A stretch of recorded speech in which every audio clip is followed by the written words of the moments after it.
Awesome. Okay. Hi, everyone. For those new faces in the Zoom call, my name is Roxcy.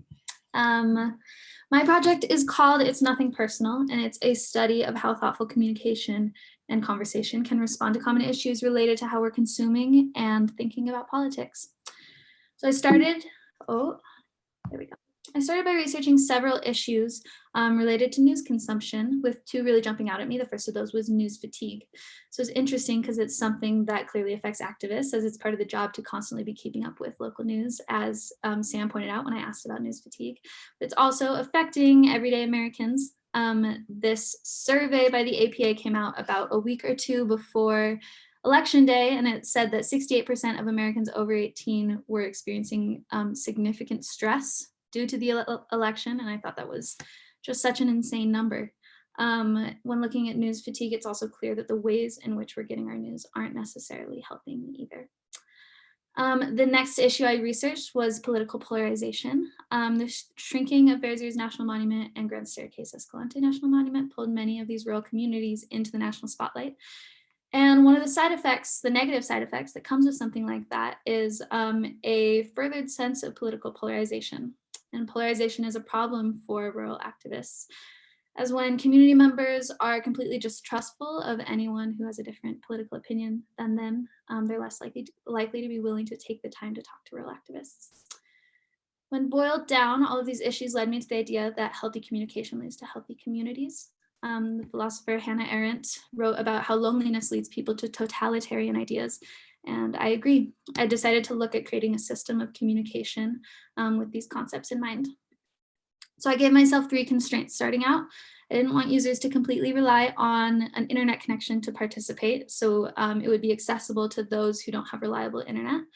I didn't want it to be a form of face-to-face communication because a pandemic didn't seem like the best time to promote that. And then lastly, I wanted to look at systems that were already in place in these communities and try to work within those existing systems. And this led me to the United States Postal Service.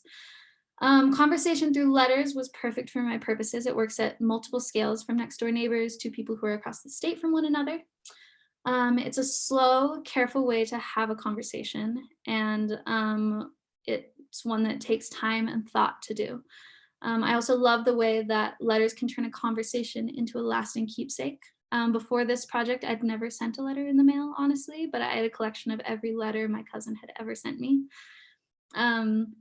So I studied these 7 counties in the southeast corner of the state, starting with all the major highways and paved roads, and then overlaying post offices. These red circles have a radius of 10 miles. I then added what I'll call communication hubs. These are things like grocery stores and gas stations and coffee shops, places that community members will visit somewhat regularly, and the blue circles have a radius of 5 miles. This showed me that post offices aren't very accessible in many areas. For reference, as I'm sure many people from RUP already know, White Mesa and Blanding are about 12 miles apart. And according to Google, at least, it's a 45-minute drive between the two, and 45 minutes didn't seem like a drive that I can expect people to do just to get stamps. So I knew that if I was going to encourage people to write letters, I'd need to include post office materials and especially stamps.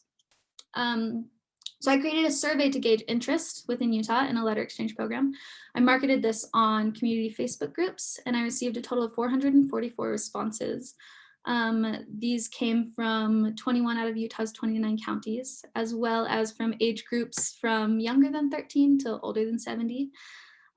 These responses were so helpful. They showed me that people were more interested in a letter exchange than I initially expected. 41% of respondents said that they were interested, which shocked me because I know that conversation through snail mail isn't the most exciting hobby for people in 2020. I also was able to start a mailing list. 1 in 4 respondents left their email to be notified about this project. So now I have 112 people on my mailing list. Signups for the letter exchange will take place online as well as through mail-in forms where people will answer a few questions about themselves that'll help in the process of matching partners. Signups for a round, which is 1 month, will end a week before the end of the previous month. Partners will be assigned and materials will be sent out, arriving by the 1st of the month. Hopefully most reviewers got some mail from me last week. That's an example of, that's an example of what someone would get to start out their month. Each partner will send a letter every other week, so 2 per person per month. This exchange, oh, I'm going backwards. There we go. This exchange will use postcards. It saves space, it saves paper, and it saves money for shipping. And it's also a great opportunity to have local artists participate by designing the postcards for each month.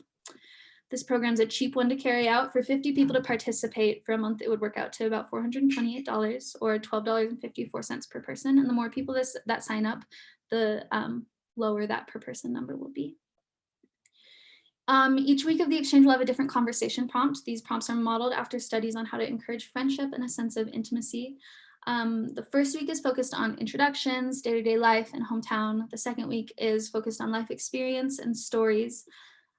Week 3 is current events and opinions, and week 4 is more abstract conversations about personality and ideas. The third week opens up a great opportunity to encourage people to talk about local issues, as all of the participants will be residents of Utah. I put together 6 months worth of these prompts, all paired in order to create naturally flowing and comfortable conversations. My first month is, the first week is introduce yourself, tell your new friend whatever you think a friend of yours should know about you. If you had an intro song, what would it be? Week 2 is what's a smell that brings back good memories? Week 3 is tell your friend about a time when a long-held opinion of yours changed, what helped change your opinion? And week 4 is how do you measure success? By that measure, who's the most successful person you know? I had 3 people test my prompts, mostly to make sure people of all different ages could find ways to respond to the prompts. And I received such lovely letters. I got one from a 10-year-old about how success to him is one's ability to build snow forts, which makes him the most successful person he knows. I have a letter from a 22-year-old about how last week she read a Wordsworth poem that completely changed her opinion on poetry in general. And I got a letter by a 73-year-old talking about her brother-in-law who passed away last month. At the end of each round, participants will be encouraged to send photos of any letters they'd like to share to be a part of our digital archive. This will create a beautiful collection of stories and opinions from all over the state, which will serve as an online time capsule, a state journal, and proof that it's not that hard to get along with our neighbors when we see them in a personable light. Thanks for your time. I'll open it up for comments and questions.